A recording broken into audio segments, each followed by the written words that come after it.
హైదరాబాద్, ఫిబ్రవరి 11న Telangana CM Revanth రెడ్డితో MRPS వ్యవస్థాపకుడు మందకృష్ణ మాదిగ ఈరోజు భేటీ అయ్యారు. ఎంఆర్పీఎస్ నేతలతో కలిసి సీఎం నివాసంలో ఆయన సమావేశమయ్యారు. జస్టిస్ షమీం అఖ్తర్ నివేదికలోని లోపాలను సీఎం రేవంత్ దృష్టికి మందకృష్ణ తీసుకెళ్లారు. ఎస్సీ వర్గీకరణ, రిజర్వేషన్లపై సీఎంతో చర్చిస్తున్నారు. ఈ సమావేశంలో మంత్రి పొంగులేటి శ్రీనివాస్ రెడ్డి, ప్రభుత్వ సలహాదారు కె కేశవరావు, సీఎం సలహాదారు వేం నరేందర్ రెడ్డి, మాజీ ఎమ్మెల్యే సంపత్ కుమార్, మాదిగ ఉపకులాల ప్రతినిధులు పాల్గొన్నారు.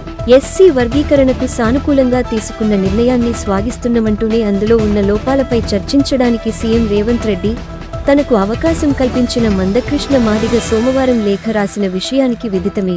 జస్టిస్ షమీం అఖ్తర్ ఏకసభ్య కమిషన్ ఇచ్చిన నివేదికలో ఉన్న లోపాల వల్ల మాదిగలు, మరికొన్ని దళిత కులాల హక్కులు, వాటా, అస్తిత్వం, భవిష్యత్తు ప్రమాదంలో పడే అవకాశం ఉన్నది.